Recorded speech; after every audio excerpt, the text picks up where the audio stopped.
Primera Tesalonicenses capítulo 1 versículos 1 al 3. Pablo, Silvano o Silas y Timoteo a la iglesia de los tesalonicenses en Dios Padre y en el Señor Jesucristo.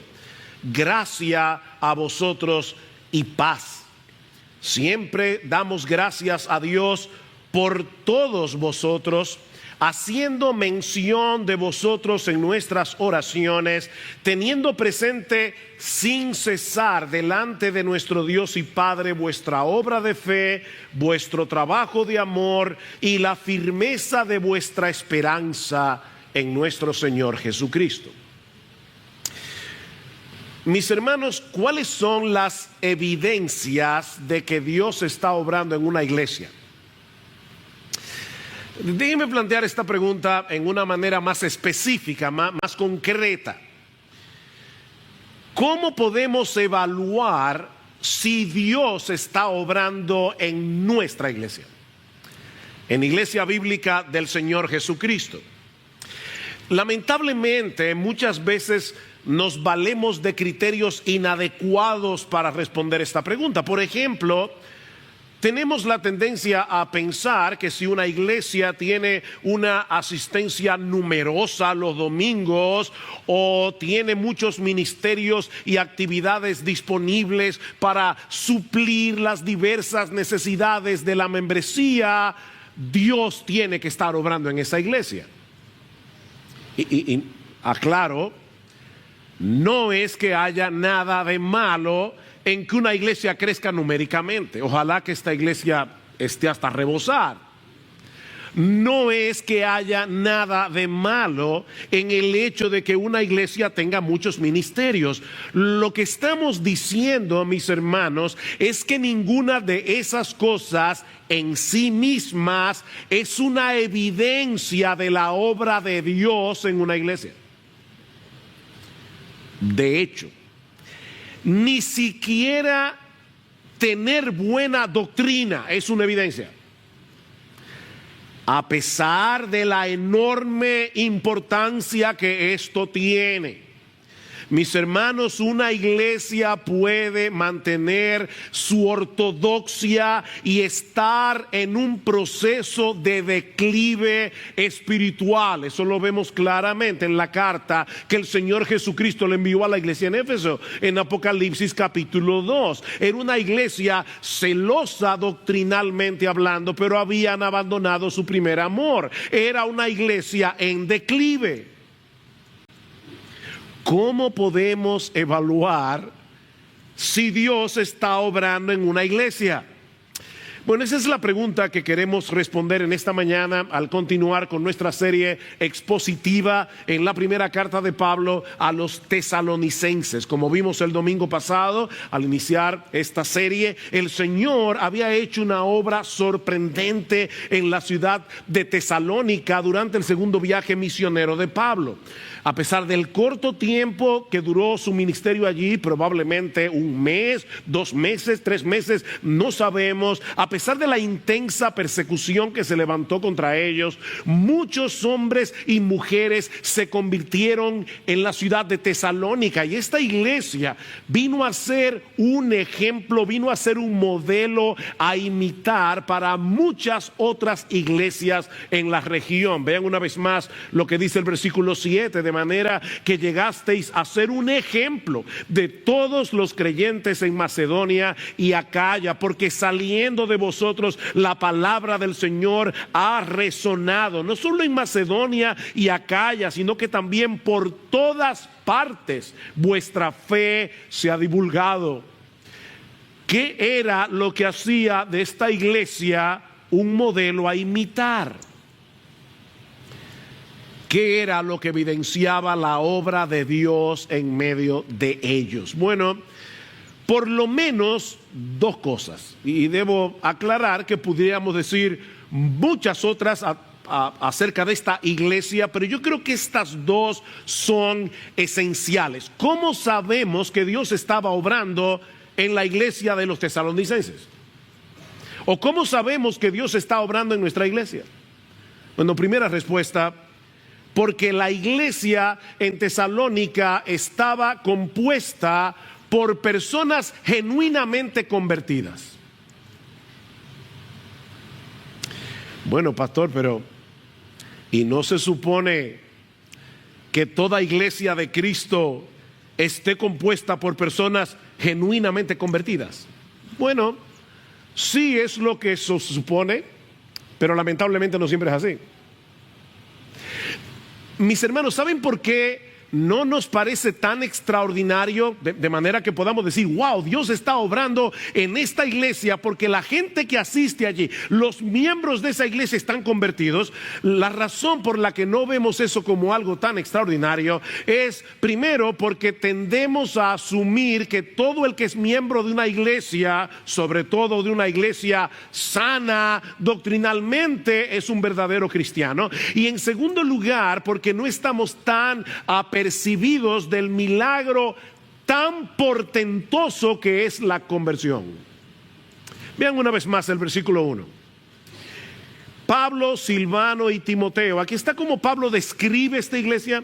A la iglesia, no simplemente a un grupo de cristianos que se reúnen de vez en cuando en la ciudad de Tesalónica para estudiar la Biblia, para cantar himnos. No, esto era una iglesia, a la iglesia de los tesalonicenses en Dios Padre y en el Señor Jesucristo. La palabra iglesia es una palabra compuesta por dos términos en el original griego: kaleo, que significa los que han sido llamados fuera. Era una palabra muy común en los días de Pablo, tanto para los judíos como para la cultura grecorromana.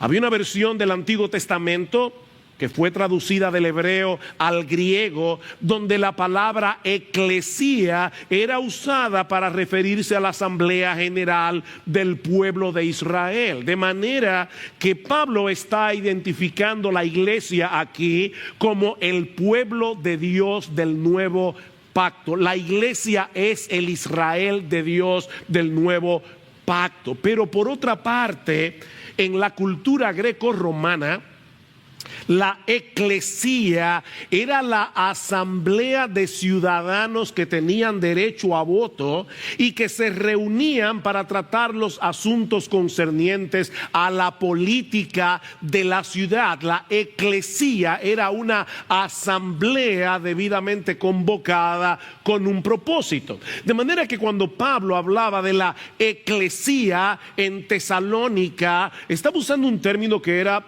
sumamente conocido, sumamente familiar, tanto para los judíos como para los griegos. Pero esta eclesía, esta asamblea en Tesalónica era muy peculiar, era única en el mundo, porque estaba compuesta de personas que habían sido convocados por Dios, llamados por Dios, y cuyas vidas estaban arraigadas, cimentadas en Dios.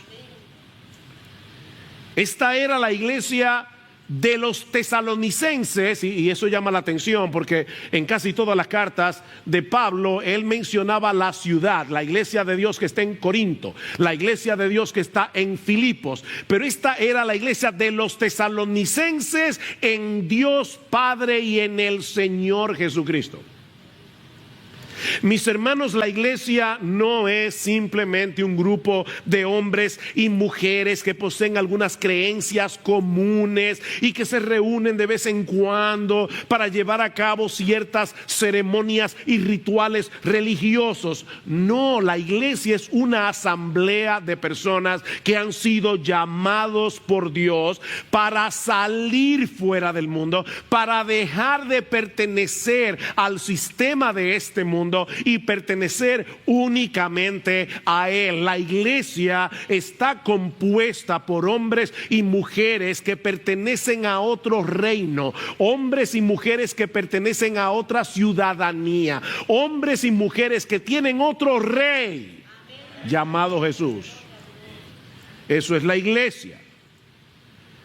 Personas que han sido unidas a Cristo por la fe, personas cuyas vidas se encuentran escondidas con Cristo en Dios, como dice Pablo en Colosenses capítulo 3, versículo 3. Pablo escribe esta carta con la confianza de que se estaba dirigiendo a una verdadera iglesia. Estos creyentes en Tesalónica se habían convertido de los ídolos a Dios para servir al Dios vivo y verdadero, como dice Pablo en el versículo 9. La mayoría de ellos provenía de un trasfondo pagano, pero habían abandonado sus ídolos para creer y confiar únicamente en Cristo como aquel que es uno con el Padre y que nos reconcilia con el Padre. Ellos aceptaron por la fe que ese Jesús que los misioneros predicaban no era otro que el Dios encarnado, la segunda persona de la Trinidad que se hizo hombre para morir por nosotros en una cruz. Es por eso que en nuestro texto Pablo se refiere a Jesús como Señor. ¿Vieron allí? La iglesia de los tesalonicenses en Dios Padre y en el Señor. Esta es la palabra griega que era equivalente a la palabra Adonai en el Antiguo Testamento. Adonai, Señor, amo, dueño, Dios. Estos creyentes en Tesalónica estaban arraigados, estaban cimentados en el Padre y en el Hijo. A la iglesia de los tesalonicenses en Dios Padre y el Señor Jesucristo. Yo sé que en vuestra Biblia dice en Dios Padre y en el Señor Jesucristo. No hay un en allí que está de más. Es un solo en Dios el Padre y el Señor Jesucristo. Los dos, como una unidad.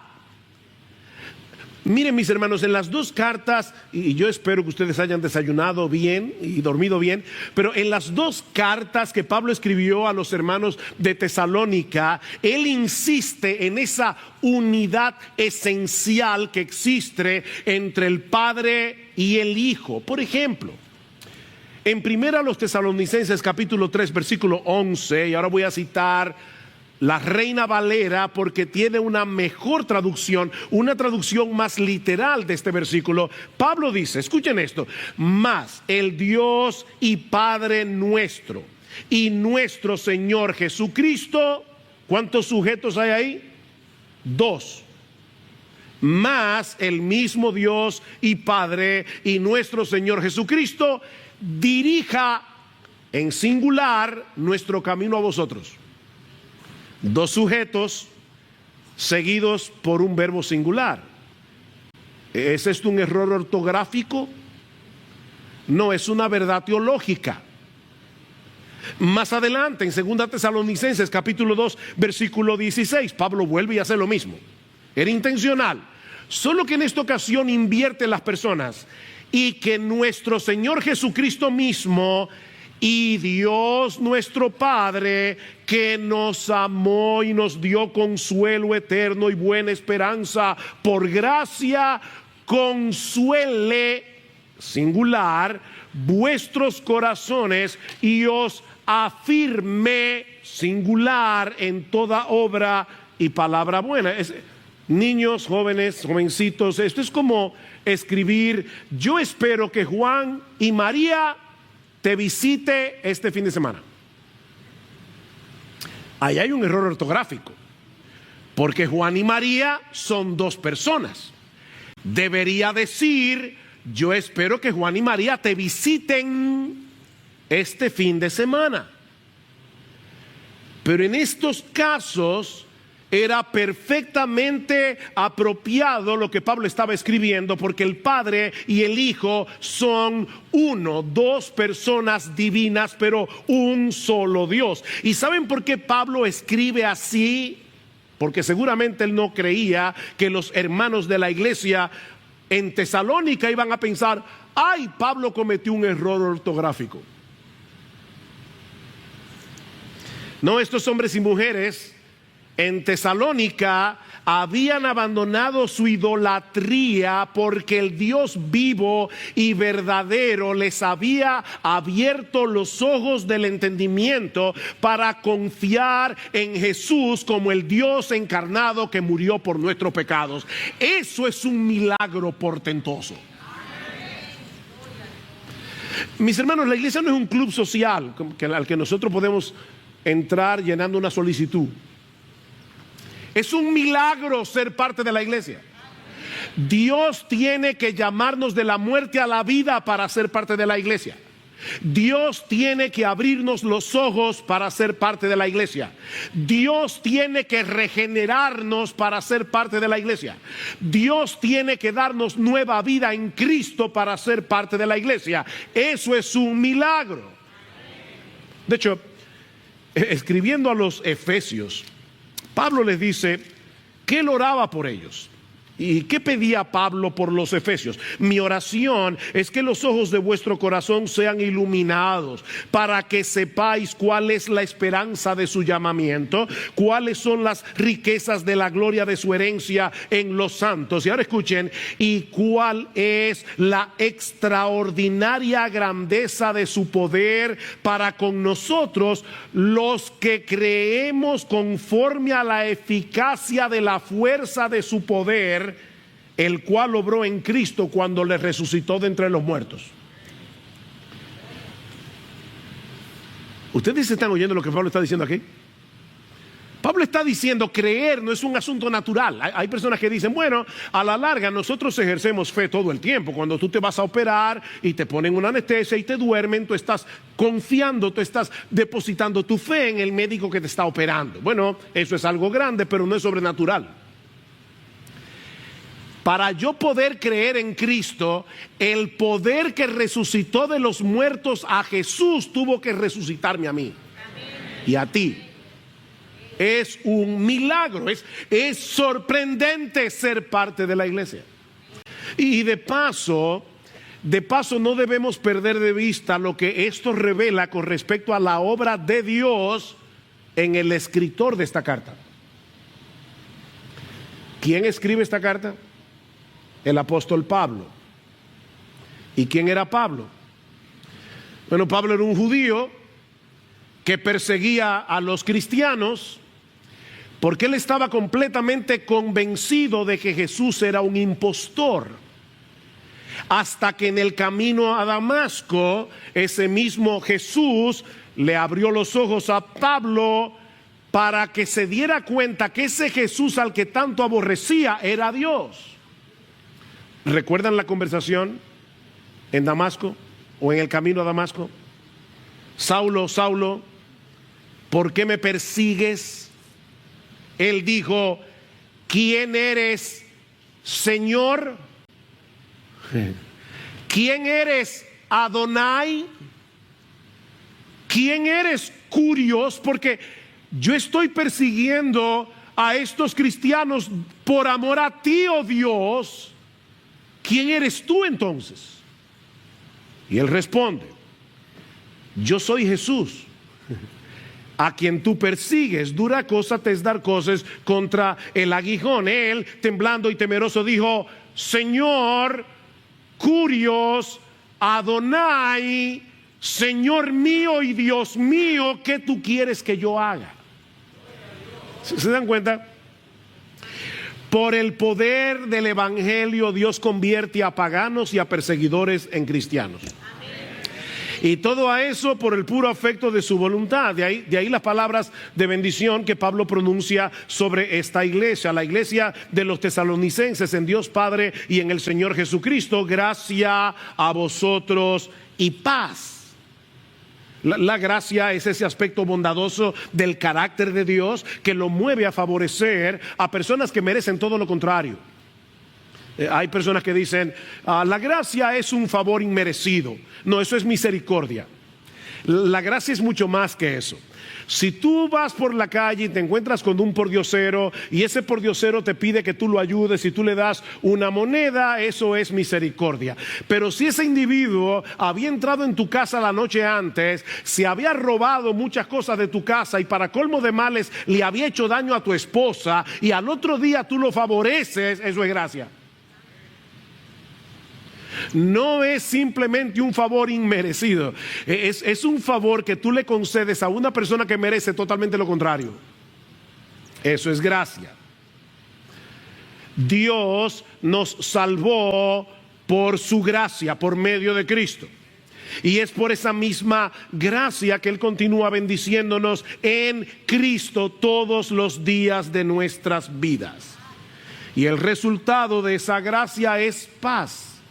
Gracia y paz, que no es ausencia de problemas, no es una vida cómoda, no es ausencia de dificultades, es el hecho de poder experimentar el shalom de Dios. Recuerden ustedes Números capítulo 6, la bendición sacerdotal: Jehová te bendiga y te guarde, Jehová haga resplandecer su rostro sobre ti y ponga en ti paz, que Dios ponga en ti shalom. Eso es la paz con Dios y la paz de Dios aún en medio de las dificultades.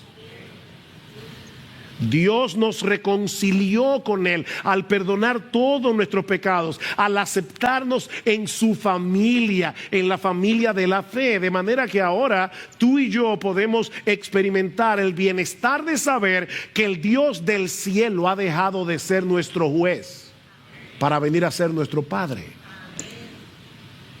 El Dios del cielo. Justificados pues por la fe, tenemos paz para con Dios. Eso no depende de las circunstancias, eso depende de nuestro estatus por causa de Cristo. Disfrutamos de la paz de Dios por la gracia de Dios, porque en su infinita bondad Él ha querido hacernos partícipes del eterno bienestar de estar en comunión con Él y amparados en Él. Y son los beneficiarios de esa gracia los únicos que deben ser admitidos en la membresía de una iglesia local. Es por eso, mis hermanos, que nosotros, los pastores de esta iglesia, entrevistamos a toda persona que desea ser miembro de esta iglesia. Y es por eso que la presentamos. ¿Alguna vez tú has pensado que tú tienes una responsabilidad cada vez que nosotros presentamos a alguien aquí para ser miembro de la iglesia? Si tú conoces a esa persona y tú no puedes avalar la profesión de fe de esa persona, es tu deber acercarte a ella y decirle: yo quiero que tú hables con los pastores porque yo no estoy de acuerdo con que tú seas miembro de esta iglesia, por esto y por esto. Porque no son los pastores los que reciben nuevos miembros, es la iglesia. Eso es una responsabilidad de la iglesia. Por supuesto, mis hermanos, no existe ninguna metodología, no existe ningún sistema de depuración que nos garantice que ningún inconverso va a venir a formar parte de esta iglesia. En la iglesia primitiva, Pedro bautizó a Simón el mago. Y Pablo escogió a Demas como uno de sus colaboradores. Y Demas no era creyente. Uno se pregunta: ¿y cómo fue que Pablo no tuvo el discernimiento para darse cuenta de que Demas no era un verdadero cristiano? ¿O por qué el Espíritu Santo, que le reveló tantas cosas a Pablo, no le reveló que Demas era falso? Porque Dios quería que en el Nuevo Testamento Pablo escribiera una carta diciendo: os saluda Demas, mi colaborador. Y en otra carta tuvo que escribir: Demas me ha desamparado amando este mundo. Dios quería que eso quedara registrado en las Escrituras para que tú y yo entendamos que no hay garantía de que un inconverso no venga a formar parte de la iglesia. Por más cuidadosos que seamos, pero no por eso debemos dejar de ser cuidadosos. Dios está obrando, mis hermanos, en una iglesia cuando esa iglesia está compuesta por verdaderos creyentes. por hombres y mujeres que han entendido y aceptado el mensaje del Evangelio. Hombres y mujeres que han entendido que nosotros somos justificados, declarados justos delante de Dios únicamente por la muerte de Cristo en la cruz y por causa de su justicia perfecta, que es puesta en nuestra cuenta únicamente por la fe. Hombres y mujeres que, sin ser perfectos, porque nadie lo es de este lado de la eternidad, manifiestan en sus vidas los frutos de una verdadera transformación por la obra regeneradora del Espíritu Santo. Déjame hacerte una pregunta. ¿Tú eres un verdadero creyente? No te estoy preguntando si tú eres miembro de esta iglesia o de alguna otra iglesia. Esa no es la pregunta. Lo que te estoy preguntando es, mi amigo, ¿tú reconoces que tú eres un pecador, que de no haber sido por la gracia y la misericordia de Dios merecerías ser arrojado en las llamas del infierno por los siglos de los siglos? ¿Tú crees eso? ¿Tú te ves a ti mismo de esa manera? ¿Tú percibes en tu vida un genuino deseo de obedecer a Dios de tal manera que te mantienes en pie de guerra contra el pecado que todavía mora en ti? Y cuando pecas te avergüenzas y vienes delante del Señor pidiendo perdón y confesando tus pecados. Porque de no ser así, mi amigo, la gracia de Dios en Cristo está disponible para ti. Cree en el Señor Jesucristo, en el Dios encarnado que dio su vida por nosotros en una cruz, y serás salvo. Esa es la buena noticia del Evangelio que los tesalonicenses abrazaron por la fe. Pero hay una evidencia más en nuestro texto de la obra de Dios en esta iglesia y en cualquier otra iglesia. No solo era una iglesia compuesta de creyentes genuinos, de verdaderos convertidos, sino también una iglesia compuesta de creyentes que manifestaban un carácter cristiano genuino. No solamente una verdadera conversión, sino un verdadero carácter cristiano. Versículo 2. Siempre damos gracias a Dios por todos vosotros, haciendo mención de vosotros en nuestras oraciones, teniendo presente sin cesar delante de nuestro Dios y Padre vuestra obra de fe, vuestro trabajo de amor y la firmeza de vuestra esperanza en nuestro Señor Jesucristo. Pablo estaba consciente de que así como Dios formó esta iglesia, Dios trajo a la existencia esta iglesia, como vimos el domingo pasado. La madurez de esta iglesia, su fuente estaba en Dios. Y por eso daba gracias no a los tesalonicenses. Él le daba gracias a Dios por el carácter que percibía en ellos. Pablo y su equipo misionero amaban a estos hermanos y por eso los recordaban constantemente en oración.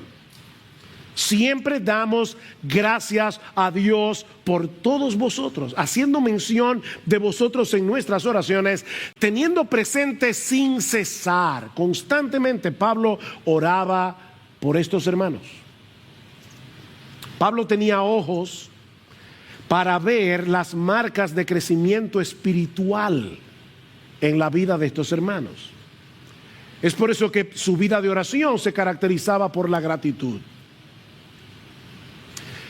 Déjame hacerte una pregunta que yo tuve que hacerme esta semana. ¿Cuándo fue la última vez que tú le diste gracias a Dios por tu iglesia? No simplemente en sentido general, sino por cosas específicas que tú aprecias de tu iglesia. Y por favor, no me digas que tú no encuentras ninguna. Porque Pablo daba gracias por los corintios. Y si Pablo encontró razones para dar gracias por la iglesia en Corinto, yo estoy completamente seguro que tú tienes que encontrar razones para dar gracias por IBCJ.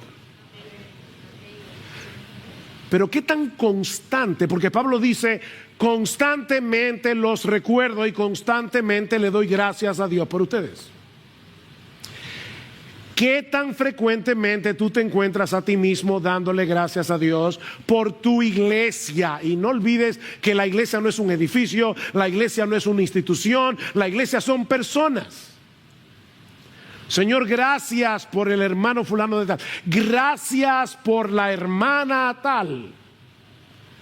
Gracias por las características que yo veo en ella, que yo veo en él. ¿Cuándo fue la última vez que tú te dedicaste a darle gracias a Dios por tu iglesia? ¿Saben por qué esto es serio, mis hermanos? Porque si no tenemos ojos para ver lo que Dios está haciendo en las vidas de nuestros hermanos, terminaremos siendo hipercríticos e ingratos. Es una falta de gratitud a Dios, a menos que tú creas que esta iglesia es un mausoleo llena de gente muerta. Pablo daba gracias a Dios por esta iglesia, porque en la generalidad de la membresía se evidenciaban las virtudes fundamentales de la vida cristiana: la fe, el amor y la esperanza. Esta es una triada que aparece constantemente en el Nuevo Testamento. Esta es la esencia, este es el corazón del carácter cristiano. Y obviamente yo no puedo en la mañana de hoy citar los textos del Nuevo Testamento donde aparecen estas tres virtudes juntas, pero escuchen solamente algunas. En esta misma carta Pablo dice que debemos ser sobrios, habiéndonos puesto la coraza de la fe y del amor, y por yelmo la esperanza de la salvación. Fe, amor y esperanza. Escribiendo a los colosenses, Pablo les dice que daba gracias a Dios por ellos al oír de vuestra fe en Cristo Jesús y del amor que tenéis a todos los santos a causa de la esperanza reservada para vosotros en los cielos. Fe, amor, esperanza. Pero quizás el texto más conocido es 1 Corintios 13:13. Pablo dice, y ahora permanecen la fe, la esperanza y el amor, estos tres, pero el mayor de ellos es el amor. Mis hermanos, este es el corazón de la verdadera espiritualidad cristiana. Mira, tú puedes estar en 15,000 ministerios, tú puedes tener una actividad a favor de la iglesia todos los días de la semana, pero lo que Dios usa como tabla de medida para saber si estamos madurando en la fe es la fe, la esperanza y el amor. La fe, la esperanza y el amor. Estas son las virtudes que energizan la vida del creyente para que puedan producir frutos. No podemos vivir en piloto automático. Bueno, yo me apunté para dar clase de escuela dominical para niños. ¡Qué bueno! Gloria al Señor por eso. Pero no lo hagas en piloto automático. Pablo dice aquí que estas tres virtudes actúan en nosotros y nos llevan a estar activos. ¿Se dieron cuenta? Pablo dice aquí en primer lugar, damos gracias a Dios recordando vuestra obra de fe. La obra que surge de vuestra fe. La obra que es producida por la fe. Mis hermanos, la verdadera fe produce obras. De manera que si bien es cierto que no somos salvos por obras, sino por la fe sola, la verdadera fe se evidencia por sus obras. Somos salvos por la fe sola, pero la fe que salva nunca viene sola. La fe que salva produce obras. el conocidísimo texto de Efesios 2, que yo estoy seguro que la mayoría de ustedes conocen de memoria. Porque por gracia sois salvos por medio de la fe, y esto no de vosotros, pues es un don de Dios, no por obras, para que nadie se gloríe. Es por fe, no es por obras. Pero mis hermanos, ¿qué dice Pablo inmediatamente después? En el versículo 10. Porque somos hechura suya, creados en Cristo Jesús para buenas obras, las cuales Dios preparó de antemano para que anduviésemos en ellas. La verdadera fe produce obras, o como dice Pablo en Gálatas capítulo 5, versículo 6, la fe obra por el amor. La fe obra. El creyente es alguien que ha sido transformado por el poder del Espíritu Santo, y esa transformación se hace visible a través de nuestras obras. Una fe que no tiene obras es una fe muerta, dice Santiago. La verdadera fe es el combustible que nos mueve a poner nuestros dones en operación para servir a Dios y a su iglesia al entender lo que Él hizo para salvarnos. La fe es el combustible. Pero Pablo también le daba gracias a Dios por estos creyentes de Tesalónica, porque recordaba el trabajo que ellos hacían motivados por el amor. Vuestro trabajo de amor, primeramente de amor a Dios y amor al prójimo o amor a tus hermanos. Y es interesante notar que la palabra que se traduce aquí como trabajo es un término griego que transmite la idea de una labor agotadora, de una labor extenuante. Ustedes recuerdan cuando el Señor le dice a la iglesia en Éfeso: yo conozco tu arduo trabajo y paciencia. Bueno, esas dos palabras, arduo trabajo en español, es una sola palabra, es la misma palabra que se traduce aquí, vuestro arduo trabajo de amor. Este amor es mucho más que una emoción. Es la disposición a buscar el bien de otros, a una costa de sacrificio personal si es necesario. Este es un amor que nos lleva a estar atentos a las necesidades de otros. Es un amor que nos mueve a querer suplir esas necesidades en la medida de nuestras posibilidades. Es un amor que no se agota. Es un amor que no se cansa de hacer el bien, sin importar lo que recibamos a cambio. Y yo no sé cuántas personas yo he oído: yo me cansé con fulano o con fulana de tal. Eso es dar y dar y dar. Sí, exactamente, en eso consiste la vida cristiana, en dar y dar y dar. Vuestro trabajo de amor.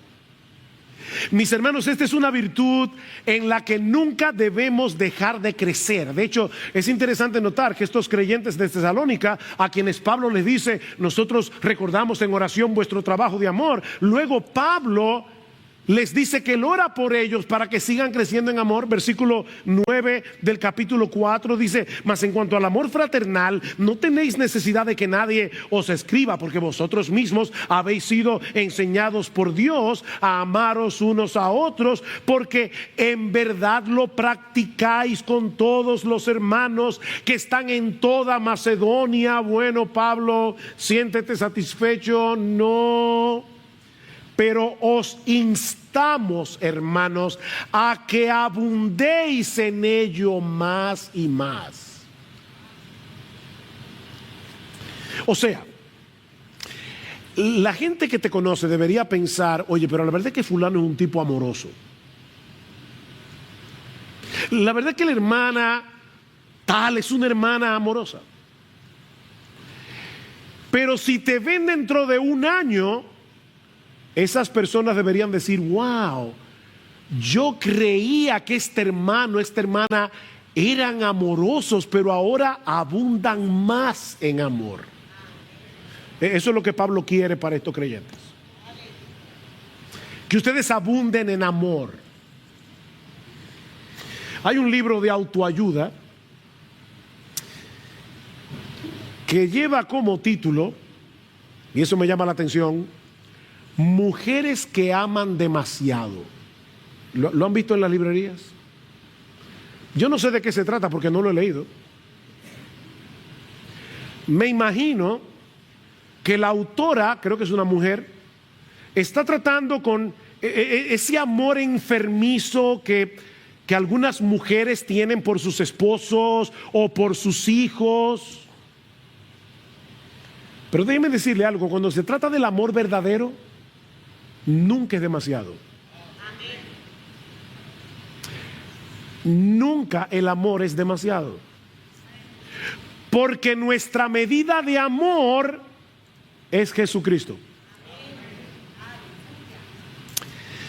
En esto consiste el amor, no en que nosotros hayamos amado a Dios, primera de Juan 4, sino en que Él nos amó a nosotros, envió a su Hijo en propiciación por nuestros pecados, es decir, para recibir la ira de Dios que tú y yo merecíamos por nuestros pecados. Amados, si Dios nos ha amado así, habiendo derramado toda su ira en la persona de su Hijo, para aceptarte a ti como hijo, debemos también nosotros amarnos unos a otros. ¿Cuándo es demasiado? Pablo dice a los hermanos de Éfeso que nosotros debemos ser imitadores de Dios como hijos amados. ¿Y cómo hacemos eso? Y andad en amor como también Cristo nos amó y se entregó a sí mismo por nosotros. ¿Cuándo es demasiado? Bueno, cuando tú des literalmente tu vida por otra persona.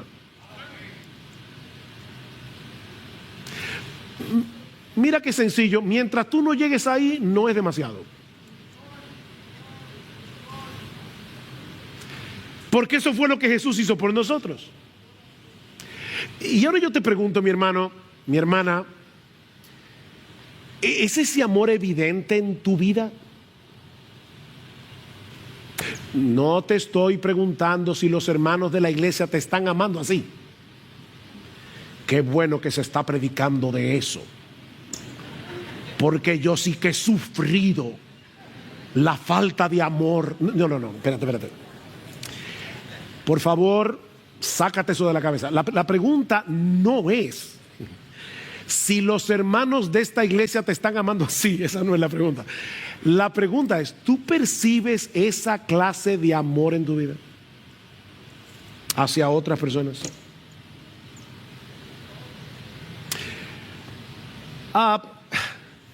Déjame ponértelo de otra forma, que me puso mucho a pensar esta semana. Si todos los miembros de nuestra iglesia fueran como tú,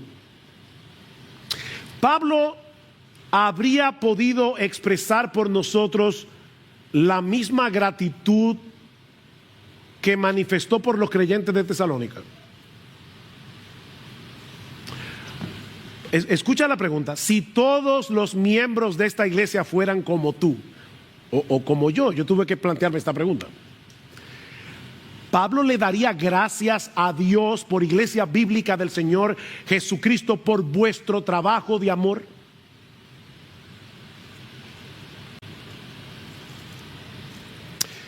Mira, a final de cuentas, una iglesia es lo que sus miembros son, ni más ni menos. Yo sé que yo he puesto este ejemplo otras veces, pero lamentablemente no se me ocurre otro mejor. Yo creo que hay personas que son como este hombre del que hemos hablado otras veces, que está en un parque conversando con un extraño y de repente pasa una mujer por delante y él le dice al otro: óyeme, tú ves esa mujer que está allí, a mí me da una pena. ¿Y por qué te da pena? Bueno, porque esa pobre mujer tiene un matrimonio tan desdichado, tan desgraciado. ¿Y cómo tú lo sabes? Porque yo soy su esposo. No, espérate. Es que tú no puedes decir que esa mujer tiene un matrimonio desgraciado. Es que tu matrimonio es desgraciado. Hay personas que hablan de la iglesia, miembros de la iglesia, que hablan de la iglesia como si ellos no fueran parte de la iglesia. como si ellos estuvieran casados con otra institución. Es que la iglesia eres tú y soy yo. La iglesia no es un edificio, la iglesia son personas. Y una iglesia es lo que sus miembros son. Así que cada uno de nosotros tiene el deber de preguntarse, ¿cómo sería nuestra iglesia si todos los miembros fueran como yo?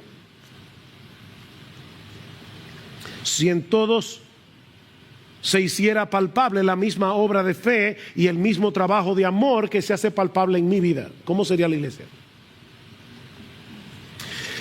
Pero hay una tercera característica del carácter cristiano genuino, que en cierto modo es el que sustenta a los otros dos. Pablo daba gracias también por la firmeza de vuestra esperanza en nuestro Señor Jesucristo. Y esta palabra firmeza es una palabra griega, hupomone, que señala la capacidad de permanecer. Hupo es debajo de, permanecer bajo mucha presión por mucho tiempo y no quebrarse.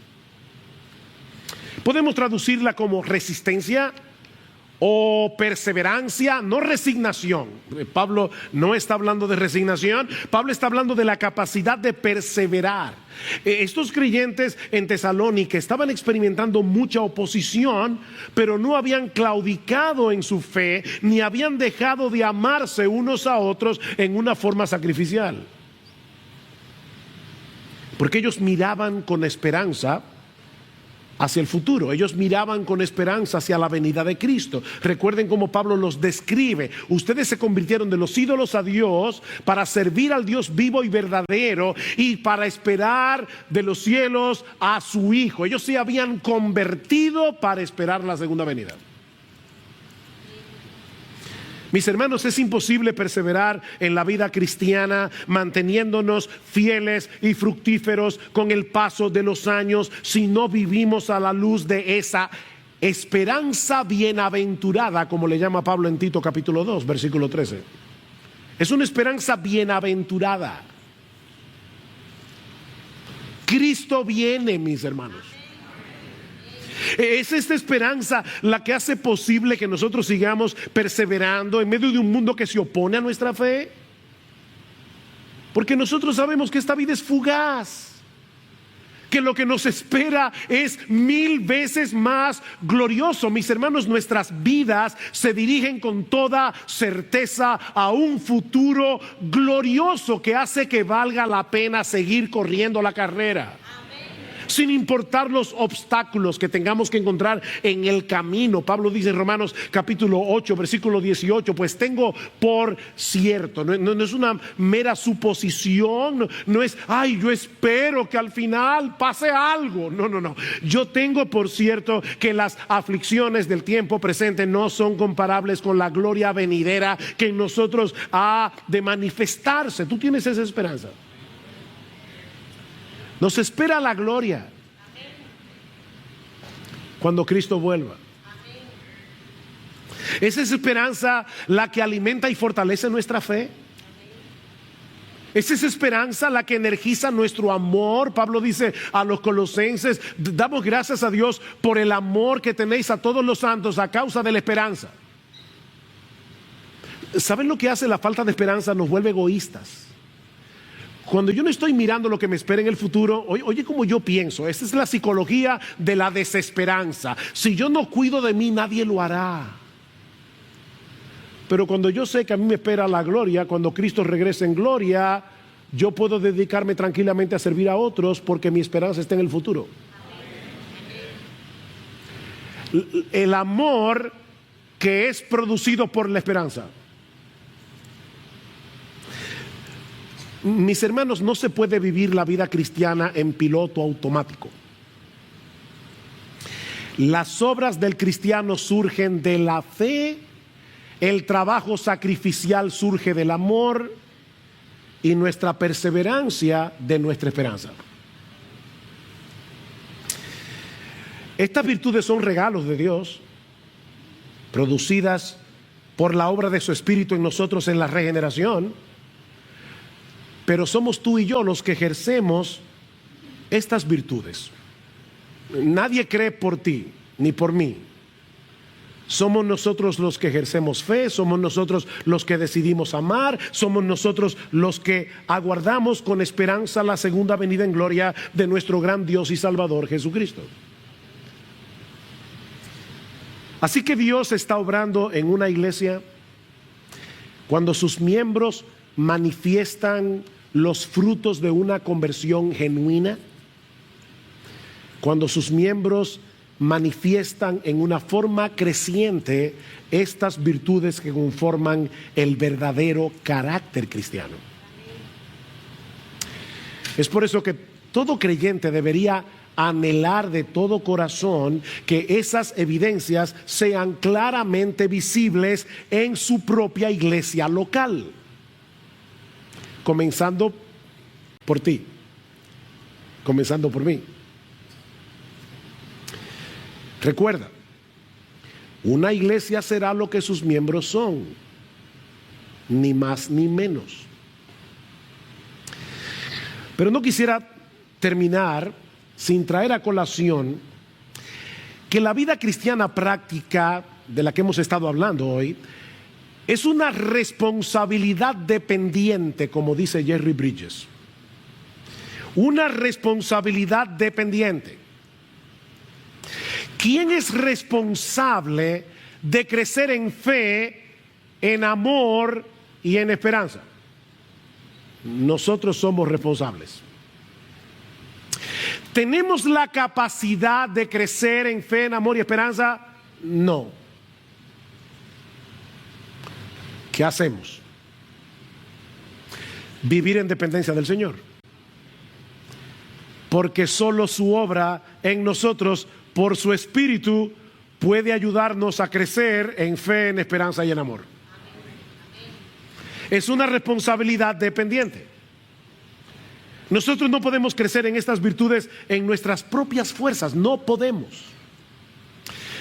Así que mi hermano, mi hermana, primero que todo, ampárate en el poder del Evangelio y en el perdón del Evangelio para suplir aquellas áreas de tu vida en las que tú percibes deficiencia.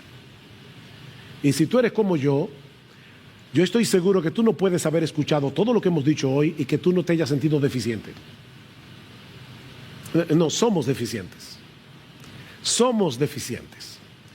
Pero por eso debemos ampararnos en el poder del Evangelio, en el perdón del Evangelio. Si confesamos nuestros pecados, Él es fiel y justo para perdonar nuestros pecados y limpiarnos de toda maldad. No te quedes allí postrado llorando todo lo que tú pudiste haber sido y no eres.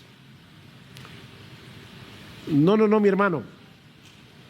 En dependencia del Espíritu de Dios, sigue corriendo la carrera, porque esa gracia que nos salvó continúa disponible para nosotros, para que podamos seguir creciendo en fe, en amor y en esperanza. Y si tú estás aquí sin Cristo en esta mañana, mi amigo, yo te ruego que no te vayas de aquí, no te vayas de este lugar sin acogerte a esa gracia de Dios en Cristo para el perdón de tus pecados. Tú no tienes que hacer 1000 cosas, no tienes que hacer 1000 cosas para arreglar tus cuentas con Dios. Ya Cristo hizo todo lo que era necesario hacer. ¿Sabes para qué? Para que todo aquel que en Él cree no se pierda, mas tenga vida eterna. Ya Cristo lo hizo.